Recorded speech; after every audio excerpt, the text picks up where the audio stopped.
Hello everyone. कैसे हैं आप सब? आई होप आप बिल्कुल अच्छे होंगे। तो आज की सीरीज में हम 9th क्लास में बायो का चैप्टर पढ़ रहे हैं, the fundamental of unit of life. ठीक है, उसमें मैंने बाकी सारे टॉपिक्स में धीरे धीरे इस पे यूट्यूब पे डाल दूंगी। लेकिन आज हम साइटोप्लाज्म के बारे में पढ़ रहे हैं क्योंकि इसकी रिक्वायरमेंट बहुत ज़्यादा आ रही थी मेरे पास। इस वजह से हम साइटोप्लाज्म के बारे में पढ़ेंगे। तो चलिए शुरू करते हैं। इससे पहले की जितनी भी पार्ट्स हैं इसको मैं प्रीवियस वीडियो में, आगे नेक्स्ट आने वाली वीडियो में कवर कर दूंगी। ठीक है, तो साइटोप्लाज्म क्या होता है? When we look at a temporary mounds of an onion pill as well as human cheek cells, we can see a large region of each cell enclosed by the cell membrane. हमने क्या देखा? When we look at the temporary mounds of onion pill, जब भी हम कभी देखते हैं जो ऑनियन पिल्स है, यानी कि जो प्याज का जो छिलका था वो पतली सी परत थी, एज वेल एज या ह्यूमन चिक्स, या ह्यूमन्स मतलब इंसानों के गालों को देखते हैं, जो हमारे चिक्स हैं उनको देखते हैं, उनके सेल्स को देखते हैं, तो वी कैन सी, हम देख सकते हैं अ लार्ज रेजिन, एक बहुत बड़ा रेजिन ऑफ ईच सेल, प्रत्येक सेल का इंक्लोज, जो कि इंक्लोज यानी कि पूरा कवर होता है by the cell membrane, cell membrane के द्वारा। मैं आपको बता दूं, जो सेल मेम्ब्रेन होता है वो क्या करता है? सेल के बाहर आउटर कवरिंग होता है, जिसको हम प्लाज्मा मेम्ब्रेन भी कहते हैं। सेल मेम्ब्रेन का दूसरा नाम प्लाज्मा मेम्ब्रेन भी है। This region takes up very little stain, जो ये रेजिन होता है, ये जो एरिया होता है, टेक्स अप लेता है बहुत ही छोटा सा स्टेन होता है, इसमें बहुत ही छोटा सा धब्बा टाइप का, मतलब छोटी छोटी बूंद, छोटी सी बूंद होती है, एक तरीके से धब्बा टाइप का उसमें होता है। It is called the cytoplasm. इसको हमने क्या बोला? इसको हमने बोला साइटोप्लाज्म। ठीक है, इसको हमने क्या बोला? साइटोप्लाज्म। अब द साइटोप्लाज्म, जो साइटोप्लाज्म है, is the flood contain inside the plasma membrane. Cytoplasm क्या है? एक टाइप का फ्लड है, एक टाइप का लिक्विड है, जिसके अंदर क्या रहता है? Plasma membrane. जो कि किसके अंदर रहता है? सॉरी, जो किसके अंदर रहता है? प्लाज्मा। एक साइटोप्लाज्म एक टाइप का फ्लड है contained inside the plasma membrane, जो कि रहता है प्लाज्मा मेम्ब्रेन के अंदर। ठीक है, it also contain many specialised cell organelle. जो ये साइटोप्लाज्म होता है ना, इसके अंदर बहुत सारे क्या होते हैं? स्पेशलाइज्ड सेल ऑर्गेन रहते हैं। बहुत सारे क्या होते हैं? स्पेशलाइज्ड सेल ऑर्गेन रहते हैं। ठीक है, तो ईच ऑफ दी सेल्स, जो ये ऑर्गेनल्स होते हैं, ये परफॉर्म करते हैं a specific function for the cell. Cell के लिए एक specific function. Each of these organelles, हर कोई ऑर्गेनल्स परफॉर्म करता है एक स्पेसिफिक फंक्शन को फॉर द सेल, सेल के लिए। मैंने क्या बोला कि जो साइटोप्लाज्म है, साइटोप्लाज्म किसके अंदर पाया जाता है? सेल मेम्ब्रेन के अंदर पाया जाता है। सेल मेम्ब्रेन के अंदर बहुत सारे स्पेशलाइज्ड सेल ऑर्गेन भी रहते हैं, बहुत सारे स्पेशलाइज्ड सेल ऑर्गेन भी रहते हैं, और हर कोई ऑर्गेनल्स परफॉर्म करता है एक स्पेसिफिक फंक्शन को फॉर द सेल, सेल के लिए। जैसे कि हमारा ब्लड हो गया। ब्लड किस में है? नर्व में, आपके हमारे नसों में बहता है ब्लड। उसके अंदर भी सेल्स होते हैं। आपने सुना होगा नाम, white blood cells, red blood cells, platelets. इन तीन पार्ट्स को आपने पूरे अच्छे तरीके से सुना होगा। उसमें से भी जो रेड ब्लड सेल्स हैं वो अलग काम करती हैं, जो व्हाइट ब्लड सेल्स हैं वो अलग काम करती है, और जो प्लेटलेट्स हैं वो अलग काम करते हैं। तो देखा आपने, एक ही पार्टिकल्स के अंदर, मतलब कि एक ही ऑर्गेनल्स के अंदर तीन टाइप के सेल्स हो गए, और हर एक सेल का स्पेसिफिक फंक्शन हो गया। तो इसलिए हम जो वो फंक्शन जो प्लाज्मा मेम्ब्रेन के अंदर रहा, इसीलिए हम सेल जो होता है वो हमारा बेसिक यूनिट ऑफ लाइफ है। विदाउट सेल के कोई भी लिविंग बींग्स नहीं रह सकता। क्लियर हो गई? आई होप ये क्लियर हो गया होगा ये पार्ट। नेक्स्ट पे चलते हैं। यहां से नेक्स्ट पैराग्राफ के आपका है क्या? देखिए,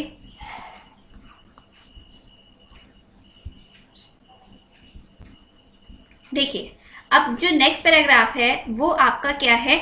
वो आपका है cell organelle. Cell organelle are enclose by the membrane. जो सेल ऑर्गेनल होते हैं वो इंक्लोज होते हैं किसके द्वारा? मेम्ब्रेन्स के द्वारा। अब मैंने कहा था कि साइटोप्लाज्म के अंदर आपके सेल ऑर्गेनेल पाए गए, और वो जो सेल ऑर्गेनेल है वो किससे घिरे हुए होते हैं? इंक्लोज का मतलब घिरे हुए होते हैं मेम्ब्रेन के द्वारा। किसके द्वारा? मेम्ब्रेन के द्वारा। इन प्रोकैरियोट्स, जो प्रोकैरियोट्स होता है, beside the absence of a defined nuclear region, क्योंकि उसके अंदर न्यूक्लियर रीजन अनडिफाइंड एब्सेंस रहता है, नहीं पाया जाता है, the cell membrane bound cell organelle are also absent. इसी की वजह से, क्योंकि उसमें न्यूक्लियर रीजन नहीं पाया जाता, न्यूक्लियर मेम्ब्रेन नहीं पाया जाता, किसमें? प्रोकैरियोट में। द मेम्ब्रेन बाउंड, तो मेम्ब्रेन बाउंड जो होता है सेल ऑर्गेनेल का, वो भी एब्सेंट होता है। किसमें? प्रोकैरियोटिक में। ऑन द अदर हैंड, इसके विपरीत, the eukaryotic cells have nuclear membrane, जो यूकैरियोटिक सेल्स होते हैं उनमें न्यूक्लियर मेम्ब्रेन पाया जाता है, as well as membrane enclosed organelles. इस प्रकार से जो मेम्ब्रेन होते हैं वो इंक्लोज्ड, वो घेर के रखते हैं किसको? ऑर्गेनल्स को। क्योंकि यूकैरियोटिक में न्यूक्लियर मेम्ब्रेन प्रेजेंट होता है, इसी की वजह से जो मेम्ब्रेन है वो इंक्लोज होते हैं ऑर्गेनल, वो इंक्लोज कर लेता है ऑर्गेनल्स को, घेर लेता है ऑर्गेनल्स को। ठीक है, नेक्स्ट पैराग्राफ देखिए। The significance of membrane can be illustrated with the example of virus. इस अगर मेम्ब्रेन की अगर हम बात करें तो इल्यूस्ट्रेट, इसको बहुत अच्छी तरीके से समझ सकते हैं एग्जांपल्स ऑफ वायरस का लेके, वायरस का एग्जांपल लेके। अब देखिए क्या होता है, viruses lack any membrane, viruses के पास कोई भी मेम्ब्रेन नहीं होता, एंड हेंस इसीलिए do not show characteristics of life, इसलिए वो कोई लाइफ को किसी भी लाइफ के कैरेक्टरिस्टिक को शो ही नहीं करता। अनटिल, तब तक they enter a living body and use it cell machinery to multiply. कब तक नहीं शो करेगा?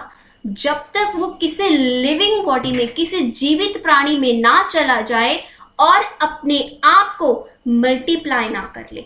मतलब कि वायरसेस क्या है, वायरसेस के पास में कोई भी मेम्ब्रेन नहीं होता, जिसकी वजह से वो किसी भी लाइफ के कैरेक्टरिस्टिक्स को शो नहीं करता, लेकिन तब तक जब तक वो किसी लिविंग बॉडी में नहीं चला जाता। जैसे ही किसी लिविंग बॉडी में वो चला गया तो उसकी जो शेल है, वो मशीनरी, वो मल्टीप्लाई करना शुरू करते हैं, अपने ही सेल्स को क्या करते हैं? मल्टीप्लाई करना शुरू करते हैं। इसलिए तो जो भी देखो हमें खांसी जुकाम ये सब चीजें होती है ना, तो आपको कोल्ड हुआ तो क्या हुआ? सामने वाले ने छींक दिया, सामने वाले ने छींक दिया, अब वो वायरस से तो है, आपकी बॉडी में गया और वो वायरस मल्टीप्लाई मल्टीप्लाई मल्टीप्लाई हो गया, और उसकी वजह से क्या हुआ? उसकी वजह से आपको भी क्या हो गया? कोल्ड हो गया। इसका मतलब है वायरसेस के पास में तब तक नहीं था, जैसे उसने छींका तो उसे कोई बॉडी मिल गई तो उसके अकॉर्डिंग वो आपकी बॉडी में चला गया। अगर उसको कोई बॉडी नहीं मिलती तो वो अपने आप को मल्टीप्लाई नहीं कर पाता। तो इसीलिए वायरस के पास कोई भी मेम्ब्रेन नहीं होता और वो कोई भी लाइफ कैरेक्टरिस्टिक्स को फॉलो नहीं करता जब तक इसे लिविंग बॉडी कोई ना मिल जाए। बात क्लियर हो रही है आपको? आई होप आपको क्लियर हो गया होगा यहां तक। ठीक है, अब हम चलते हैं, देखिए अब हम इसके बारे में, इससे पहले आपका क्या है, प्रोकैरियोटिक और यूकैरियोटिक सेल्स के बारे में है, डिफरेंसेस है, आप वो आसानी से कर लेंगे। अब हम इसके बारे में पढ़ते हैं सेल ऑर्गेनल। अभी हमने क्या पढ़ा? साइटोप्लाज्म के बारे में पढ़ा, साइटोप्लाज्म के अंदर क्या पढ़ा? Cell organelle. अब हम सेल ऑर्गेनल के बारे में पूरे अच्छे से बात करते हैं।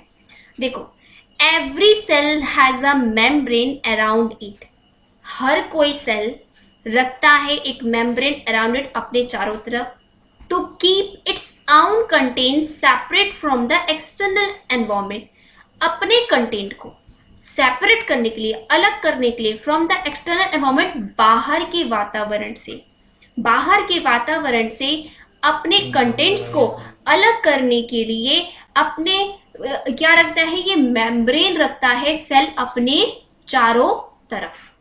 Large and complex cell including cells from multicellular organism, large और कॉम्प्लेक्स सेल इंक्लूड होते हैं उन सेल्स में फ्रॉम मल्टीसेलुलर ऑर्गेनिज्म के अंदर, need a lot of activities to support their complicated structure and function. क्या कहा गया इसमें?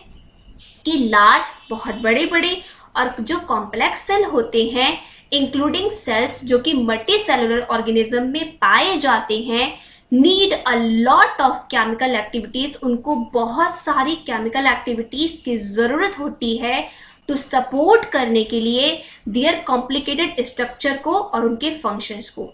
लाइक हमारी ह्यूमन बॉडी में, क्योंकि हमारी human body multi cellular organism की है इसलिए उसमें बहुत सारे बड़े बड़े और कॉम्प्लेक्स वाले सेल्स होते हैं जो कि अलग अलग बहुत सारी केमिकल एक्टिविटीज के कारण सपोर्ट करते हैं हमारे स्ट्रक्चर को और उनके फंक्शन को। हमारी जैसे आईज, आईज क्या है? आईज के अंदर जितने भी सेल्स हैं उनका सभी का काम क्या है? उन सभी का काम है उसको अच्छी तरीके से देखना, किसी भी चीज किसी भी ऑब्जेक्ट को अच्छे से देखना। हमारी नोज किसी भी चीज का स्मेल कर सकती है, उसके अंदर जितने भी सेल्स हैं वो पर्टिकुलर एक फंक्शन को काम करते हैं। हमारा डाइजेस्टिव सिस्टम, डाइजेस्टिव सिस्टम में बहुत सारे पार्ट होते हैं तो हर एक पार्ट हर एक फंक्शन को बताता है, हर एक फंक्शन को डिस्क्राइब करता है। तो हर एक फंक्शन के लिए अलग अलग टाइप के सेल्स होते हैं तो जो कि अपने अपने फंक्शन को अपनी अपनी एक्टिविटीज को बताते हैं। यही उसने बोला है कि लार्ज और कॉम्प्लेक्स सेल्स इंक्लूडिंग सेल्स जो कि इंक्लूड होते हैं उन सेल्स में from a multi cellular organism, multi cellular organism में need a lot of chemical activities, उसको बहुत सारी केमिकल एक्टिविटीज चाहिए होती हैं टू सपोर्ट करने के लिए देयर कॉम्प्लिकेटेड स्ट्रक्चर, उनके कॉम्प्लिकेटेड स्ट्रक्चर को और फंक्शंस को। To keep this activities of different kind separate from each other, अगर हमें इन एक्टिविटीज को अलग प्रकार के क्या है सेपरेट कर सकते हैं एक दूसरे से। हम ये जो एक्टिविटी हो रही है ना मल्टी सेलुलर ऑर्गेनिज्म में जो भी एक्टिविटी हो रही हैं उनको हम अलग अलग करके सेपरेट कर सकते हैं। These cells use membrane bound little structure और या organelles within themselves। ये सभी सेल्स मेम्ब्रेन बाउंड होते हैं। कौन से? मल्टी सेलुलर में जितने भी सेल मेम्ब्रेन जितने भी सेल्स होते हैं वो मेम्ब्रेन बाउंड, उसके बाहर एक मेम्ब्रेन लगा हुआ होता है बाउंडेड बाहर की साइड में उनके स्ट्रक्चर में, जिनको हम क्या बोलते हैं? ऑर्गेनल्स बोलते हैं।